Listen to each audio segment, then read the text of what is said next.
मंगलम भगवान वीरो मंगलम सर्वमंगलम मांगल्यम सर्वकल्याणकारिकम सधर्माणां जय नमः साई साई स्वामी चक्रस्त्री चित स्वभावाय भावाय सर्व। बाहर के सब कार्यों में सीमा मर्यादा होती है। कम मर्यादित तो अंतर्ज्ञान और आनंद आत्म स्वभाव ही है। वहाँ सीमा मर्यादा नहीं है। अंतर में स्वभाव में मर्यादा नहीं होती। जीव को अनादि काल से जो बाह्य प्रवृत्ति है उसकी यदि मर्यादा न हो तब तो जीव कभी उसे विमुख ही न हो, सदा बाह्य में ही रुका रहे। कैसे बाहर के तो सब काम लिमिटेशन में, कोई सभी 5 इंद्रिय का विषय लंबे समय तक नहीं भोग पाएगा जी। तो आत्मा का आनंद तो ऐसा है, एक बार अगर क्षण भर निज रस को पिया तो फिर अनंत काल पिएगा तो थकेगा भी नहीं, अघाएगा भी नहीं, किसी से मांगना भी नहीं पड़ेगा और खुद ही भोगे, खुद ही बनावे, खुद ही भोगे, ऐसा आत्मा का आनंद है। एक बार इसको पसंद आ जाए बस। कल की गाथा बहुत ही अलौकिक थी, अनंत काल में नहीं सुनी ऐसी परिभाषा। गाथा कुंकुंदाचार्य ने कही अपने को, जगत में तो धर्म के नाम पे भी परिग्रह, परद्रव्य कोई परिग्रह समझता है। परद्रव्य तो जगत का पदार्थ है। आत्मा परद्रव्य जो है तो निगोद से लेकर के असंगी पंचेंद्रिय तक बाहर के परिग्रह उसके वजह से त्याग है। नरक में 33 सागर के उपास हो गए। बाहर का परिग्रह निगोद के जीव, 1 इंद्रिय, 2 इंद्रिय, 3 इंद्रिय, कौन कौन सा उनका बहिरंग परिग्रह? बहिरंग परिग्रह तो उनके ही नहीं। तो समय दृष्टि हो गए कि नहीं हुए। क्यों नहीं हुए?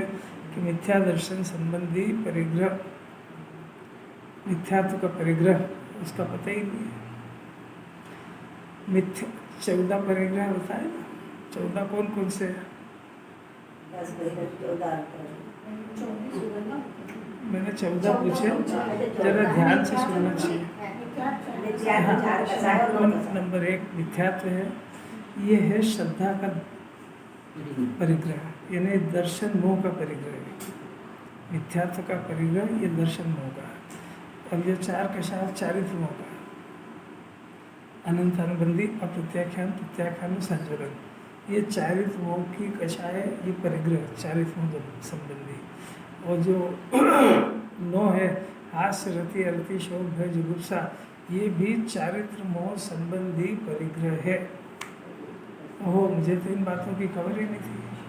मैं तो बाहर के पदार्थों को ही परिग्रह समझ करके मैंने बाहर अणुव्रत धारण किए, महाव्रत धारण किए, तो बाहर से मर्यादा बांधी, इतना नहीं खाऊंगा, ऐसा नहीं करूंगा, यहाँ नहीं जाऊँगा, वहाँ नहीं जाऊँगा।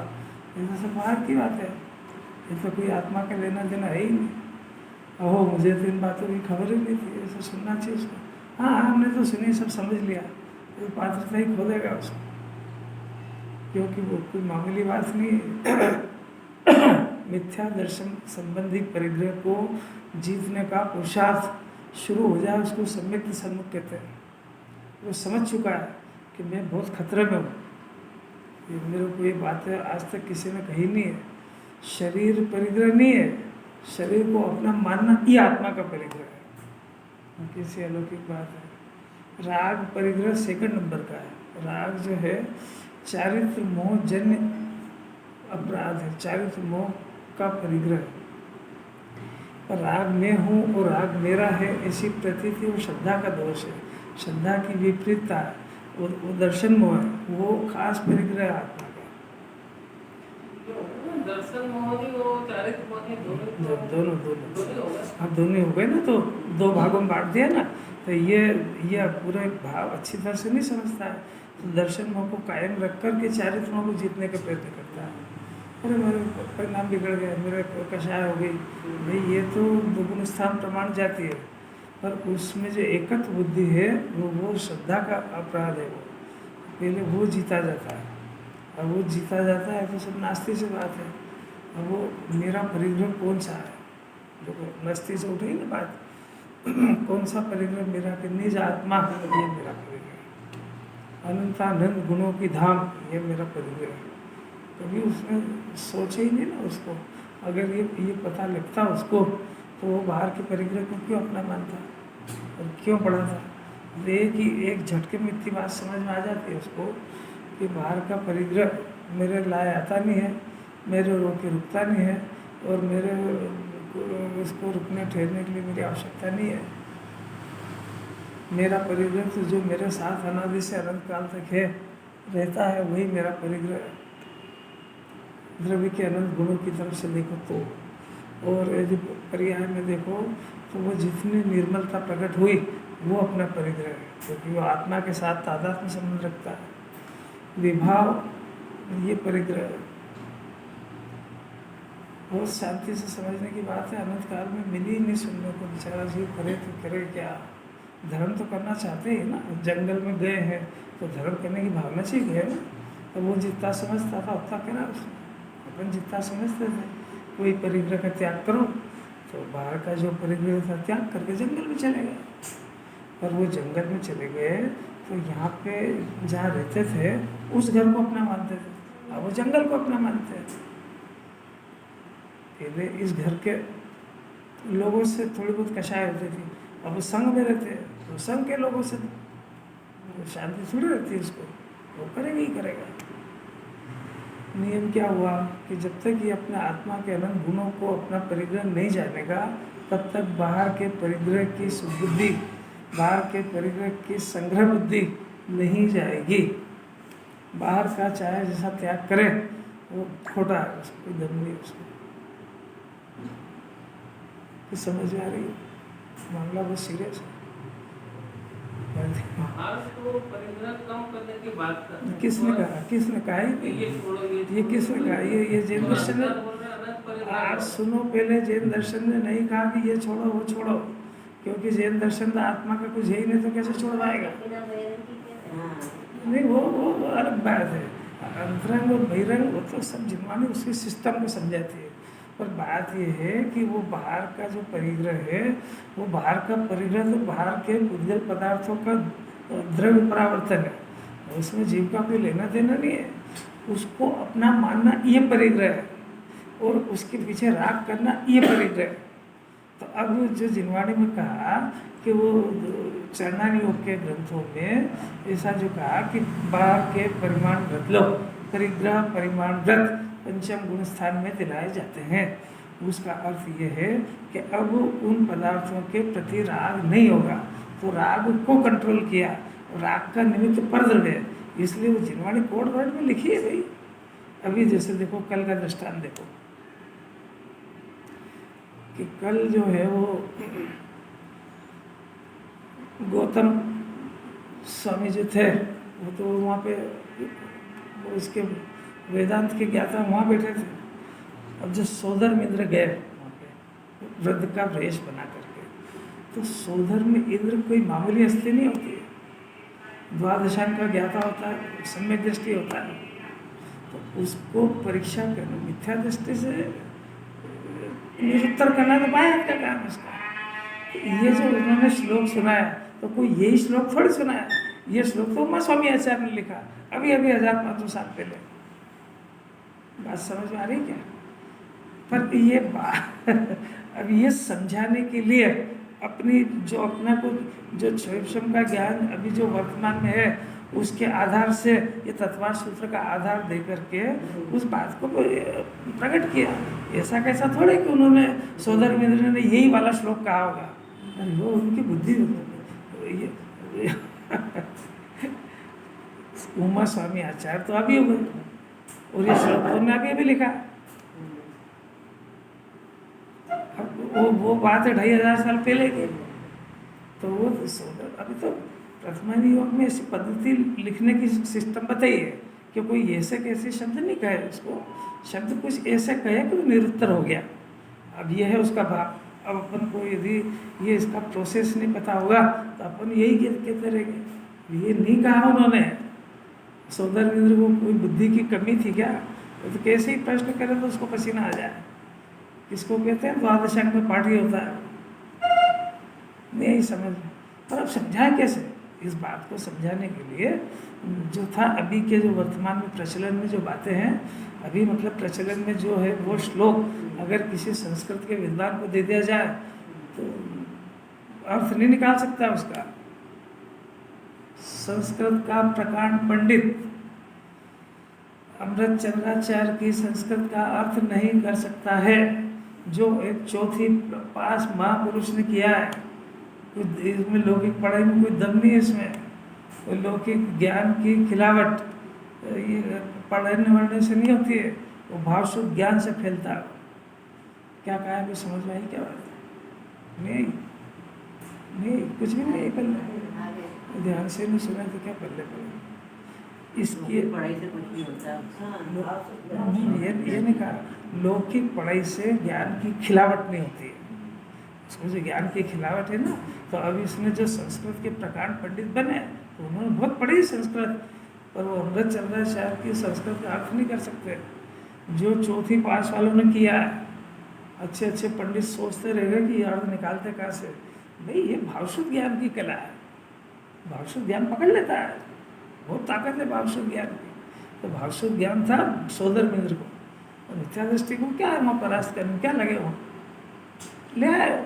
अब समझाने के लिए अब उन्हें क्या बोला होगा, तो अभी तो केवल ज्ञान होगा जब पता लगे उन्हें क्या पूछा समझाने के लिए कहा था। अब ऐसा कैसे श्रद्धान कर ले कि ये का ये कहा होगा, ये तो अभी हमने इनने बनाया उमा स्वामी ने। काय पे से आई ये बात कि वो शब्द नहीं, उसके भाव को पकड़ने का प्रयत्न करो कि उन्होंने किसी भी तरीके से उनको निरुत्तर कर दिया, और वो आने वाले तो थे ही से, योग्यता ही थी उस वजह से। अब इसके अंदर तो बात चल रही परिग्रह की, अद्भुत बात है। अभी तक पाप और पुण्य के परिणाम को विभाव कहा था, आगम के अंदर पाप और पुण्य के परिणाम को विभाव कहते हैं, अध्यात्म में उसको पुद्गल का कहते हैं। कैसे अलौकिक बात। अब उसको कब इस पुण्य के परिणाम को जिनवाणी पुद्गल कहेगी, कब इस परिणाम को जिनवाणी परिग्रह कहेगी, ये सब समझने के लिए तो हम बैठे ही यहाँ पे। कब इस जीव को पुण्य का परिणाम जीव का परिणाम सिद्ध करेंगे, और कब इसको पुद्गल का करेंगे। अब ये पुद्गल का परिणाम नहीं समझेगा तो ये परिग्रह का अभाव कैसे करेगा। मुनिराज के भी परिग्रह होता है, कौन सा? संधरण कषाय जिता, हाथ रति रति 9 है ना, उसमें से कुछ गए, कुछ उनके भी बाकी है, तो वो संधरण की जात के बाकी है। ये कैसी अलौकिक बात है। ये बहिरंग परिग्रह कोई परिग्रह समझता है, इसलिए वो बेचारा वो कर लेता है। अब देखो क्लेरिफिकेशन में बहुत अद्भुत बात है। देखो टीका है, जो जिसका स्वभाव है वह उसका स्व है। जो और जिसका स्वभाव दो चीज़ें हैं। जो जिसका स्वभाव है वह उसका स्व है। मैंने जानना, ज्ञान क्या, ज्ञान की पर्याय, ज्ञान का व्यक्तपना, ये जो जिसका मैंने जानना, ज्ञान जिसका है वो जिसका स्वभाव है, यानी जानना जिसका स्वभाव है वो उसका स्व है, और वह उसका स्वभाव का स्वामी है। मैंने सीधी सी बात है कि ज्ञान की पर्याय का स्वामी आत्मा है। ज़्यादा उसमें इतना सा जो ज्ञान की पर्याय प्रकट हो रही है उसका स्वामी कौन है? उसका स्वामी आत्मा है। आपको कैसे पता लगा? बोलो।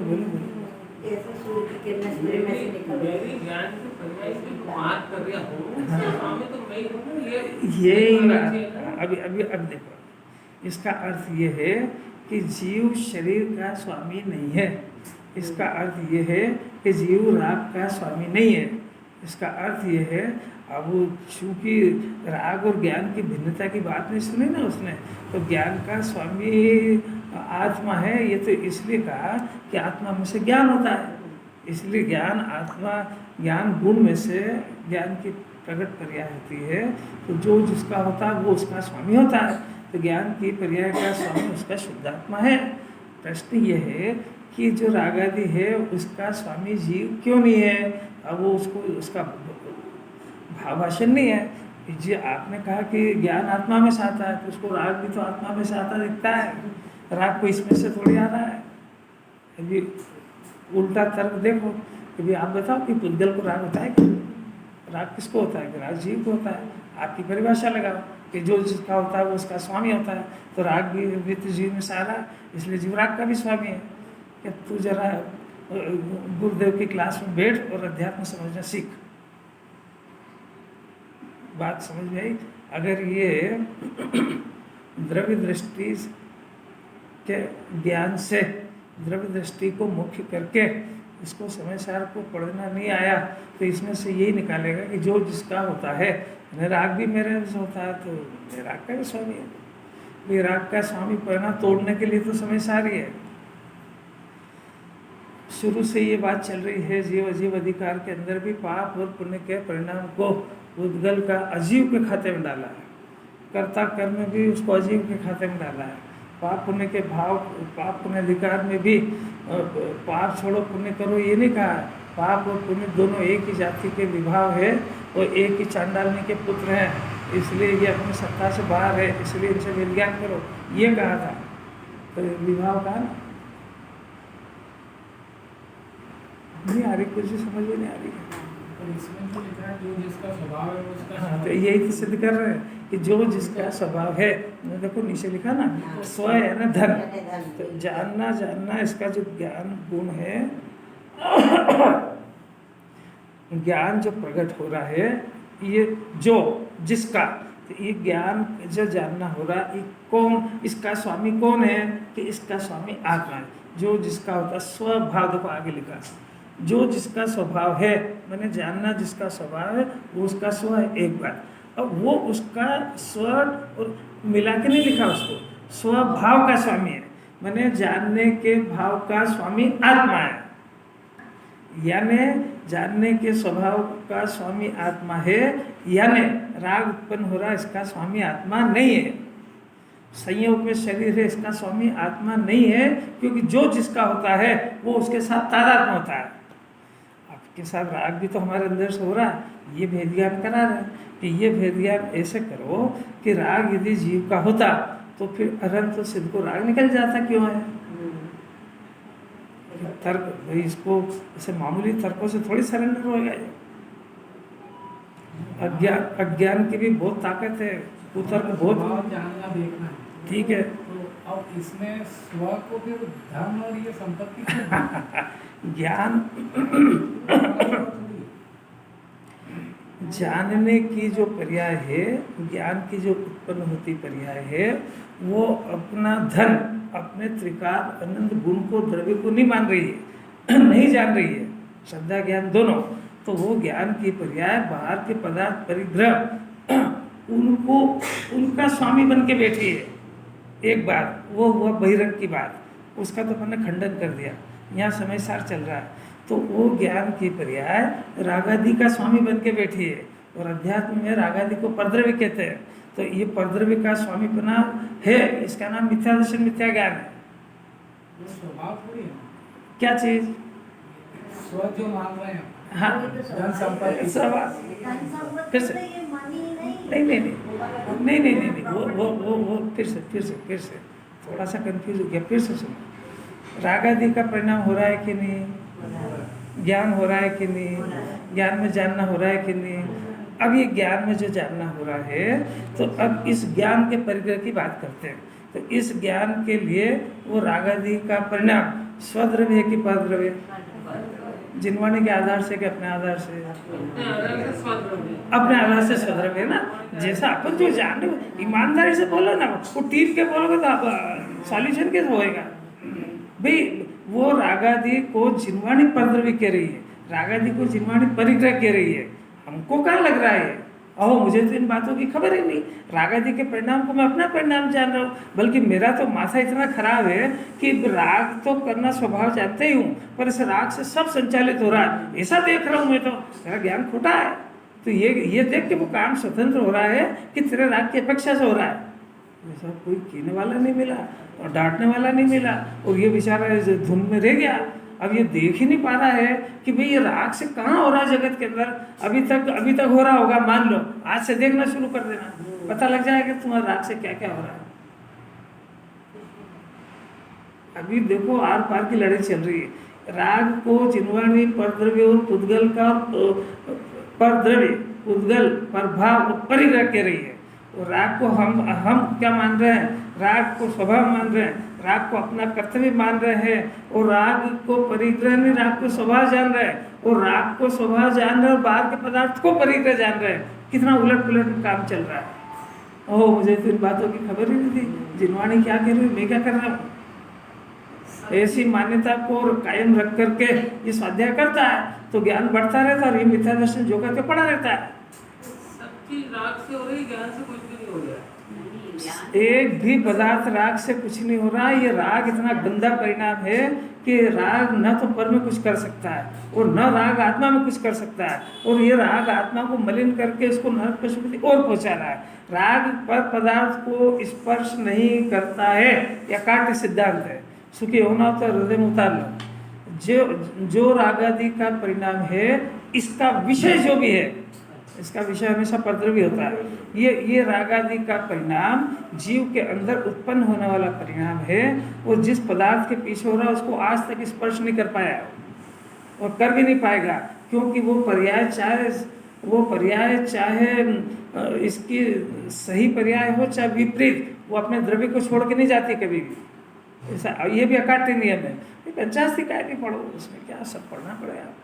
चाहे निर्मल पर्याय हो चाहे मलिन पर्याय, वो अपने द्रव्य को छोड़ करके बाहर नहीं जाती कभी भी, ऐसा नियम है।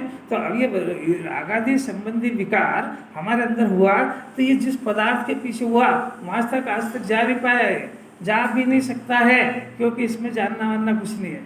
तो ये रागादि का परिणाम दो काम करता है। क्या करता है कि अपने आप को क्लेश पहुंचाता है और उस पदार्थ को कभी प्राप्त नहीं कर पाता है। इसमें अनंत काल भी दिया है इसको। इतना समझ जाए तो इसको तो अनादि का ज्ञान हो जाए। इसको अनादि की गलती समझ में आ जाए, मैंने अनादि से करा क्या है। अनादि से एक ही काम करा है, शरीर को स्व मान लिया और राग आदि को अपना स्वभाव मान लिया। करा करता उसमें कुछ होता कुछ ही नहीं, क्योंकि शरीर पुद्गल है और राग आदि विभाव है। अरे जो जीव जिस राग से जिन्हें परमात्मा भेद ज्ञान कराना चाह रहे हैं, कि उस राग को इसने अपना स्वभाव जान लिया, ये जीव कब सुखी होएगा। ये भगवान को पोलछन लगा के धर्मात्मा और भगवान बन जाए, ऐसा मार्ग नहीं है। पोलछन तो यही सही है, पोलछन नहीं समझते, अधिकारी सब समझते हैं। कैसी अद्भुत बात है, कोई सुनने को नहीं।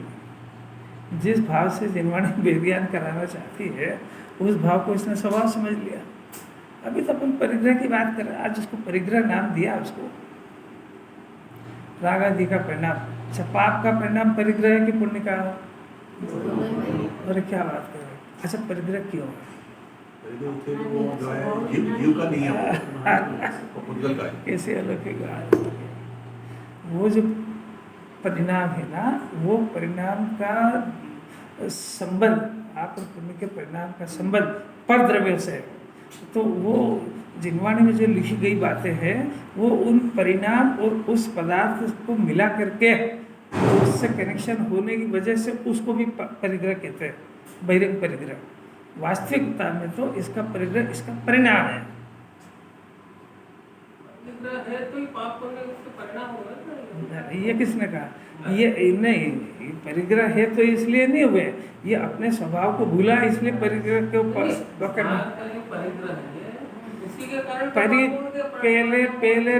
पहले बाहर का परिग्रह है ही नहीं। आप नहीं समझते, उसने परिग्रह नाम वापरना पड़ रहा है। बाहर का पदार्थ वो जगत का पदार्थ है, दैट्स ऑल। परिग्रह नाम तो जब पाएगा जब उससे कनेक्शन जोड़ता है। तो इसकी भाषा में जिनवाणी ने कहा कि जिन पदार्थों को तू अपना मानता है वो तेरा बहिरंग परिग्रह है। अरे बहिरंग कुछ होता थोड़ी आत्मा के। अरे अनंत पुरुषार्थ। अहो मुझे तो कोई कहने वाला मिला ही नहीं आज तक। कि ये जो परिणाम है अपना, अरे छाती फट जाए, अभी जितना विधान कर रहे हैं, पूजा कर रहे हैं, ये जो परिणाम हो रहा है, इसको जिनवाणी परिग्रह कह रही है, और इसको मजा आ रहा है।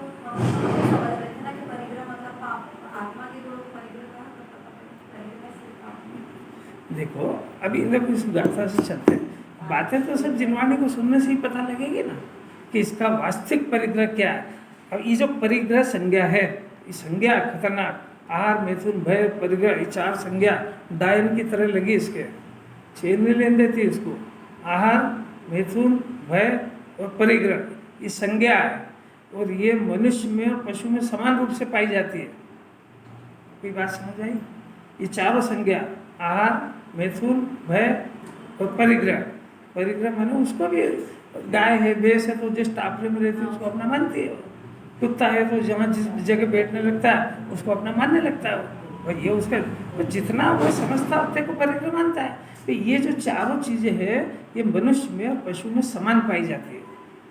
अब आगे बात है, ये तो हुआ वस्तु स्वरूप, आगे बात है कि जो जीव इस परिस्थिति में यदि आत्मा को नहीं समझता है और अपने वास्तविक परिग्रह जिसके आधार पर ये विकार दिखेगा उस परिग्रह को अपना नहीं मानता है, तो पशु में और इसमें कोई अंतर नहीं है।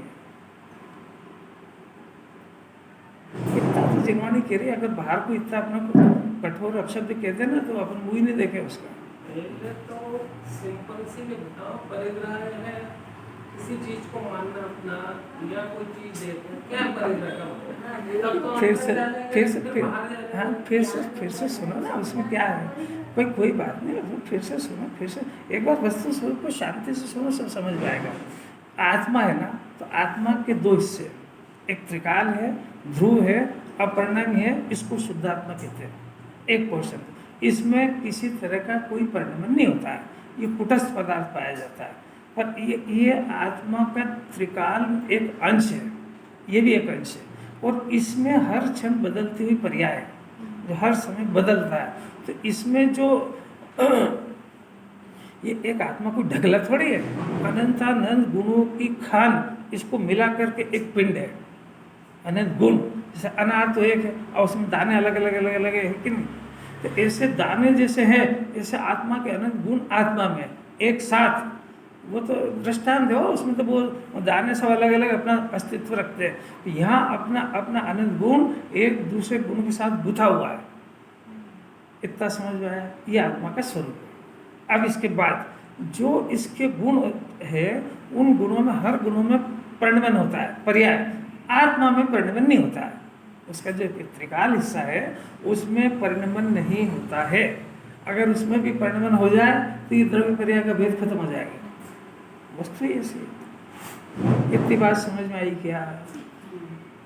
घट्टी होती है ना, तो एक पदार्थ तो घूमता है और एक स्थिर रहता है, उनके 2 ही के नाम भी अलग अलग है। एक का क्या, नीचे वाले का,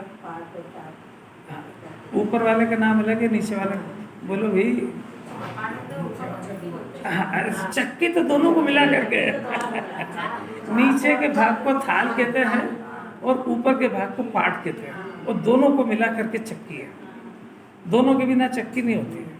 अब वो चक्की वो जो 2 पार्ट है वो चक्की के ही पार्ट है, तो उसमें जो स्थायी पार्ट है उसमें कुछ नहीं होता है, वो जो का त्यों रहता है, और जो घूमने वाला पार्ट है वो काम करता है चक्की का। ऐसा कैसी आत्मा के अंदर भी 2 पार्ट है, एक तो ध्रुव जैसा जो का त्यों, इसमें परिणमन भी नहीं होता है, इसमें परिवर्तन नहीं होता है, इसमें इसीलिए कोई मिलावट भी नहीं होती है। अब ये जो ध्रुव कुटस्थ है वो तो पत्थर का है, इसमें तो अंदर अनंत अनंत गुण है, इतना है। अब ये जो अनंत गुण है और ध्रुव कुटस्थ है, सुनना जरा चर्चा है, बोरियत की लगेगी तुमको, क्योंकि वो कषाय की अच्छी लगती है, आज बगले ने सुनी और ये नहीं सुनी। आत्मा के स्वरूप की बात अद्भुत है। तो ये जो त्रिकाल ध्रुव कुटस्थ एक आत्मा है, इसको परमात्मा कहते हैं। इसमें हूँ परमात्मा छूँ, इस वाले अंश को कहते हैं। अब ये जो हूँ परमात्मा छूँ, इसमें ये जो कुटस्थ अंश है, ये परमात्मा सिद्ध भगवान में और अपने में कोई अंतर नहीं है, परंतु ये एक आत्मा का एक पोर्शन है। अब उसके ऊपर वो जो अंदर अनंत गुण है, उन गुणों में हर समय जो परिणमन होता है, उस परिणमन का दूसरा नाम पर्याय है। यही बात समझ। तो हर गुणों में होता है उसमें। तो अभी अपने को इतनी फुर्सत नहीं है कि अपन दूसरे गुणों की बात करें। अपन जो 3 गुणों की बात करते हैं, क्योंकि सारा मोक्ष मार्ग इन 3 गुणों के ऊपर टिका हुआ है। वो है दर्शन, ज्ञान और चारित्र्य। 3 गुण है। अभी मिथ्या सम्मुख की बात नहीं कर रहे हैं, ये 3 गुण है आत्मा में, दर्शन, ज्ञान और चारित्र्य, श्रद्धा, ज्ञान, चारित्र्य, ये 3 गुण है। अब ये जो गुण है, इसकी जो पर्याय है, इसकी लाइफ टाइम कितनी है? एक समय। आत्मा की लाइफ टाइम द्रव्य की कितनी है? अनादि अनंत। वो दो चीज अलग अलग होगी। एक अनादि अनंत है और एक बदलती दशा। अब वो जो अनादि अनंत दशा है, उसमें उस दशा का परिचय देने वाला दुनिया में कोई ना कोई होना चाहिए, तो वो उसी के पर्याय देगी। दूसरा कैसे देगा?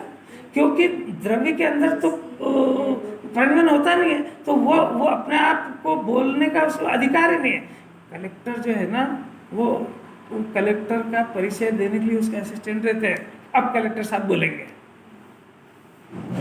बात समझ आई क्या? कोई सा भी मंत्री हो तो अपने पीए वगैरह ये सब रहते हैं, वो उनका परिचय देते हैं। दृष्टांत दे वो तो वो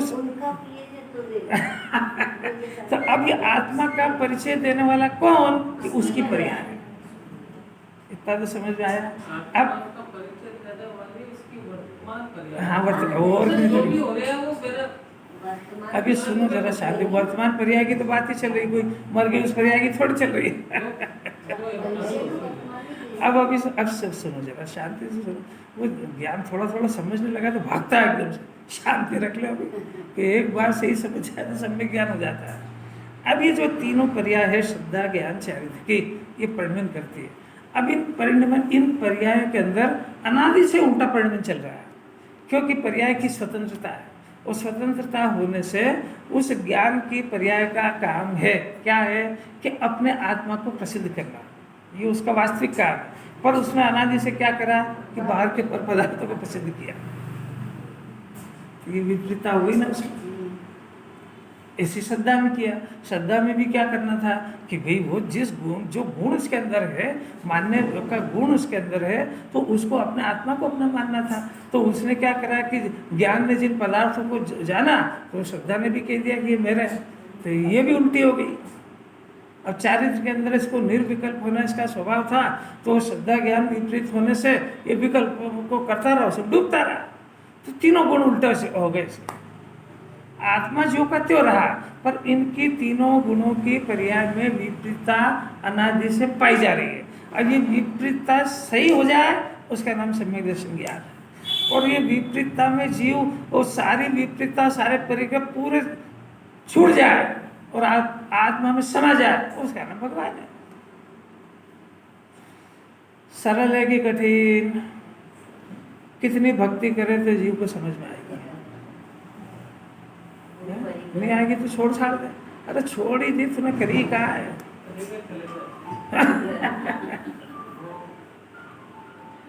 क्या अलौकिक बात है। जिसको जिन्होंने आश्रय बंद की रही है, जिसको संसार का कारण की रही है, जिसके कारण ये दुख पा रहा है, उसी से मैत्री करके बैठा है और सुखी होगा। और वो भी भगवान के नाम पे। भगवान कहते वो सुनता नहीं रत्ती भर, और अपनी बुद्धि से धर्म चाहता है।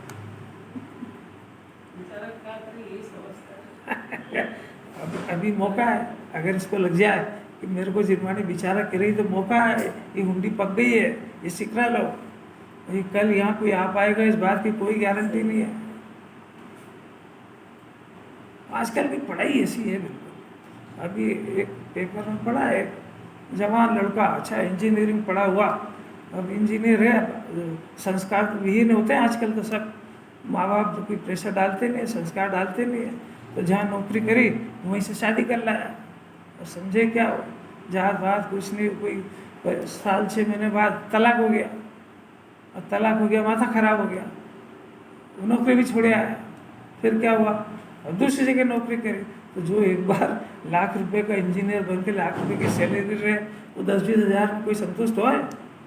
तो दिमाग खराब रहने लगा।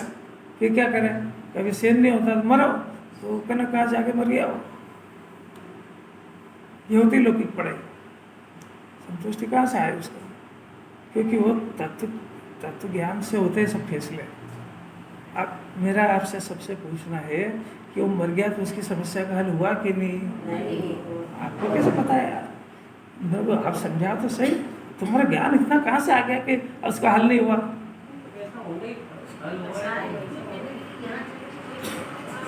ये बात है, ये जिनवानी कह रही है कि जीव अनादि अनंत है। ये तू चाह रहा है कि मैं मर जाऊं, इससे मरता नहीं है। ये जो कर्म के बंधे हुए पोटले हैं ये तेरे साथ जाएंगे, तो अभी जितना क्लेश पा रहा है उससे कई गुना क्लेश वो फिर जाएगा, फिर पाएगा वहाँ। ये क्लेश का तो बीज ही बोया तूने। और ये सारे के सारे क्लेश की जड़ मिथ्या दर्शन था, और मिथ्या दर्शन के रिजल्ट में कषाय हो रही थी, वो कषाय से सहन नहीं हो रही थी। तो इसको मिथ्यात्व का और कषाय का इलाज करना था। बाहर वाले कोई क्या करे उसमें? सब शांति नहीं। अब शांति आएगी कहाँ से? शांति धारा से आ जाएगी तो कहाँ से आ जाएगी?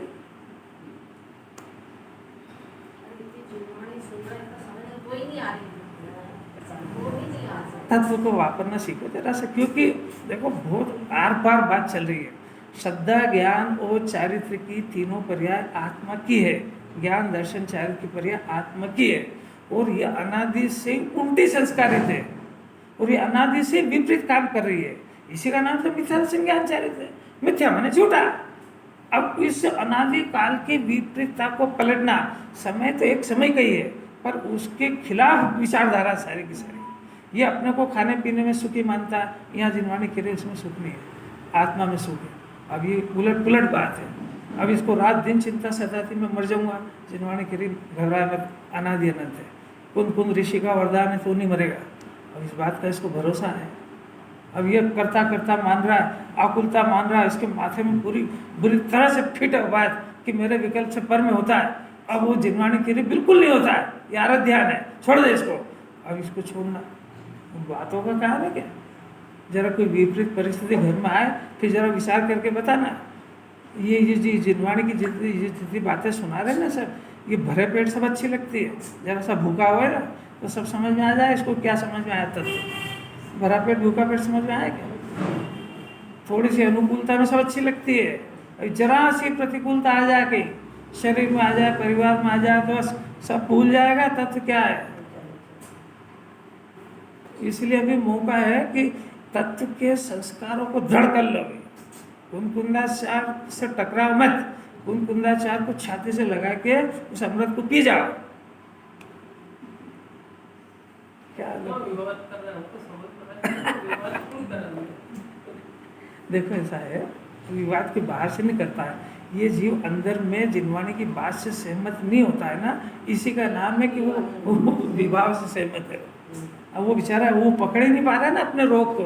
वो तो कह रहा है कि मैं तो जिनवानी सुन रहा हूँ, पर जो स्वभाव विभाग की टकराहट है ना, वो तेरा ज्ञान निमट नहीं पा रहा है उससे। वो जिनवानी का संबल मिलेगा तो निमट जाएगा, और कोई रास्ता नहीं है। संजय जी कठिन है, सरल। देखो अब टीका ही चल रही थी ना। जो जिसका स्वभाव है वह उसका स्व है, और वह उसका स्वभाव का स्वामी है। ये बात है बहुत सूक्ष्म है।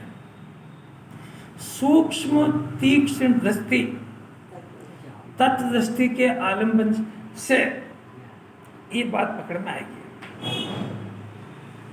अगर ये बात पकड़ में नहीं आ रही है तो इसकी स्थूल दृष्टि है।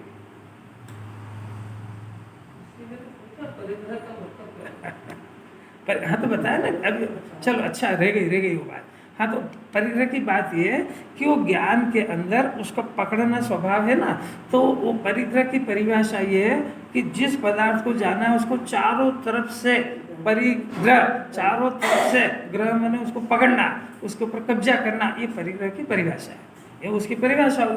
अब ज्ञान में, मिथ्या ज्ञान में क्या है? वो जो अपने पुण्य के उदय में सामग्री मिली है उसको चारों तरफ से पकड़ लेता है। पकड़ लेता मैंने ज्ञान के हाथ पांव तो नहीं है, तो उसको अपना मान लेता है। ये परिग्रह है उसका आत्मा का। अब तो समझ में आई। अब आप परिग्रह हो कि निष्प्रय हो?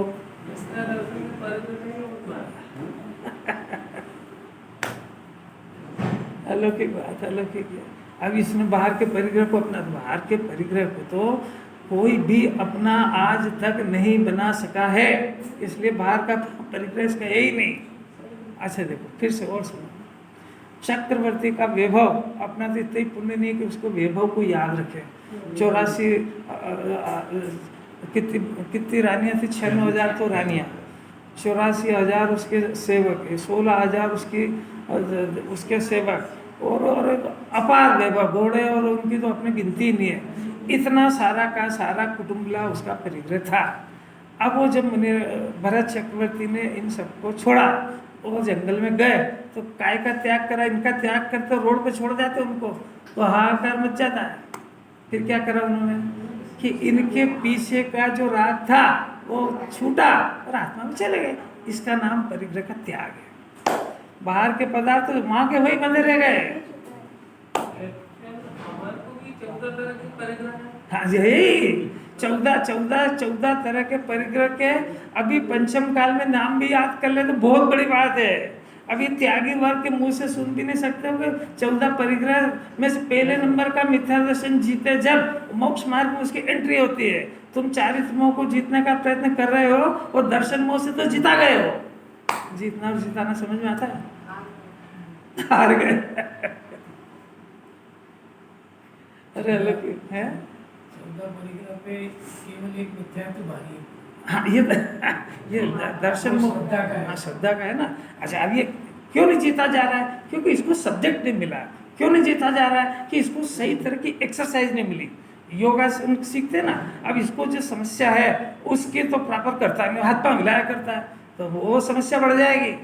तो इसकी जो मूल समस्या है कि ये बाहर के परिग्रह को अपना मानना बंद करना एक समस्या हुई। अभी कैसे करेगा कि इसका स्वभाव तो है चारों तरफ से पकड़ने का, कि जब तक ये आत्मा के अनंत गुणों को चारों तरफ से नहीं पकड़ ले, जकड़ नहीं ले, तब तक ये अंतरंग परिग्रह को अपना मानने पर ही ये बहिरंग परिग्रह को अपना मानना बंद कर सकता है। ये अकाट्य सिद्धांत है।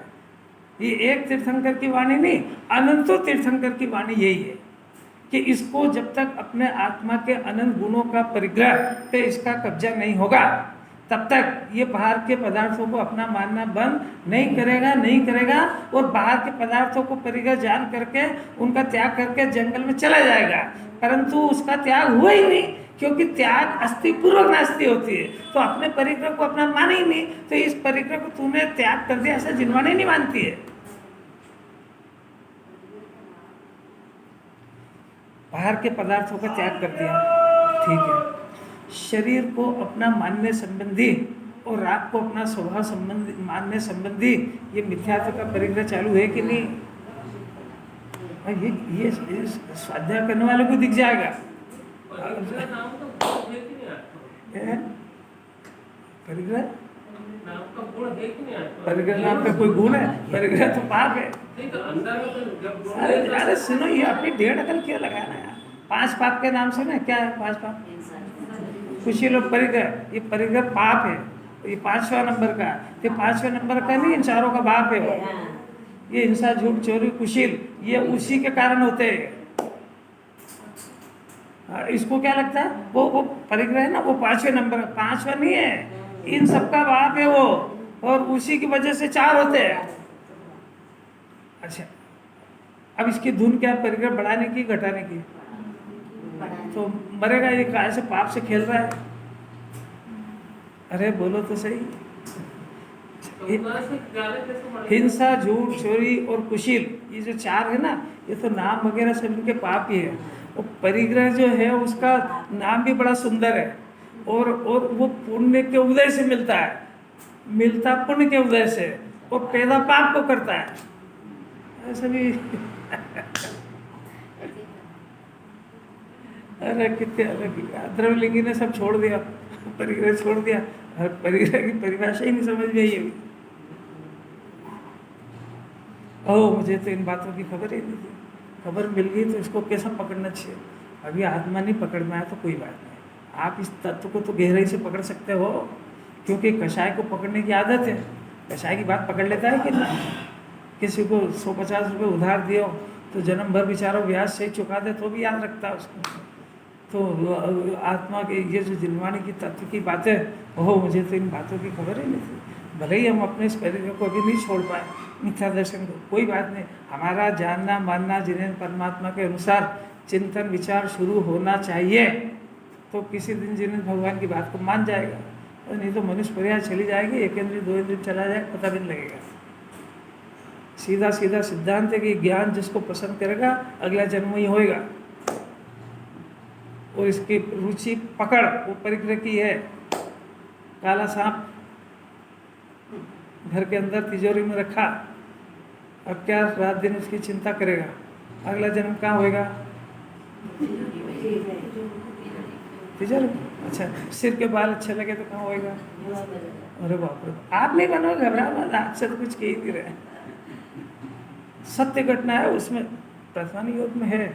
कोई मुनिराज दर्शन करने आए, वो खरबूजे का कुछ भाव हो गया, तो वो देह छूटा तो खरबूजे में कीड़ा हो गया। एक व्यक्ति था, तो उसको मिठाई खाने का बहुत शौक था, तो कोई अष्टमी चौदस का कोई त्याग था, इसलिए खा नहीं पाया, और वो फ्रिज पे रखी रह गई। अब देह छूटा, वो तो उसी मिठाई में लट बन गया। जैन दर्शन हंसी मजाक नहीं है, 84 लाख घूम रहा भन्नाट, और कथन और सुन रहा, शरीर से एकता नहीं, सब कुछ होने जाए, यहाँ देह छूटेगा वो इसी में निगोदिया हो जाएगा। इसको ले जाएंगे तो 4 घंटे बाद और तेरा जन्म मरण यही शुरू हो जाएगा। क्यों मानता रहा इसको अपना? और तेरा भाव ये था छूटने जा, और वो छूट तू ही कह रहा था ना नहीं छूट जाए तो मत छोड़, वापिस आ गई। अब भी समझ में नहीं आया परिग्रह किसको कहते हैं। आ जाए तो समझ निहाल हो जाए। अरे कैसी बात है यार, घड़ी तो ऐसी भागती है, देखो इसको इतना तो पढ़ ले।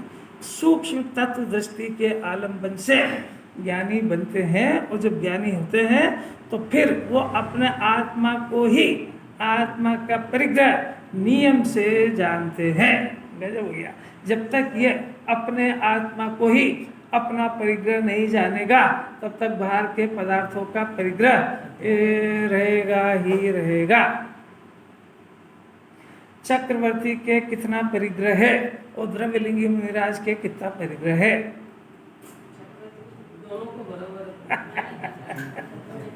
और सारी दृष्टि दुनिया की है, तो उसमें देखो कि इनके पास तो कुछ भी नहीं है। परिग्रह महाव्रत के धारी है, और उनके महाव्रत वगैरह कुछ नहीं, अणुव्रत वगैरह कुछ नहीं है, परंतु ही है, वो मोक्ष मार्गी है। और ये नियम से जानता है, इसलिए यह मेरा स्व नहीं है। फिर से आपसे पूछते हैं, यह मेरा में क्या चीज लेंगे? फिर से उसको पढ़ो। हबड़ तबड़ क्यों करते हैं? शांति से।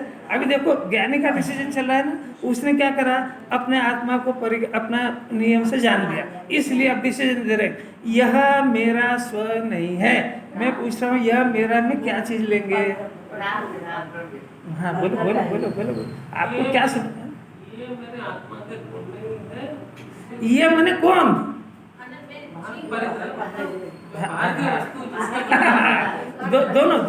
दोनों यह देखो लिखा साहब, यह मेरे स्व नहीं है। मैंने एक तो पुद्गल पदार्थ और एक ही रागादि का परिणाम। पर यहाँ पर ये पुद्गल का अपन समझाने के लिए ले रहे हैं। कुंकुंदाचार्य को तो फुर्सत ही नहीं कि इस पुद्गल को बाहर के पदार्थों को इसका परिग्रह कहे, वो तो उन्होंने पहले झटके में कह दिया कि वो नहीं है। अब फिर भी परिग्रह तो है ना, कि जो रागादि ये मिथ्या दर्शन और ये 25 तरह की कषाय है, ये भले ही हो, मिथ्या दर्शन तो चला गया, और बाकी की 21 में से 24 कषाय बची है। ये 24 ये मेरे स्व नहीं है भले ही राग है, परंतु राग मेरी लागती का नहीं है। देह है, परंतु मेरी जाति का नहीं है। और आगे मैं ज्ञान हूँ, और ये मेरे ज्ञान के गे हैं। अभी तक मैंने इनको स्व के खाते में खताया था, आज मेरे को समझ में आया कि ये तो परद्रव्य और ज्ञान का गे है। ज्ञानी उसको ही कहते हैं जिसने इनको सबको गे का कोटा बना के उसमें डाल दिया। गे के खाते की चीजें मेरी नहीं। अरे कुछ कुछ समझ में आ जाए, कुछ जितना आ जाए श्रद्धा ज्ञान में आ जाए तो बात सफल हो जाए। मेरा स्व नहीं और मैं, ये मेरे नहीं है तो मैं इसका स्वामी भी नहीं हूँ, ऐसा जानता हुआ परद्रव्य का परिग्रह नहीं करता, यानी परद्रव्य को अपना परिग्रह नहीं करता है। अब इससे उल्टा कि अज्ञानी परद्रव्य को अपना परिग्रह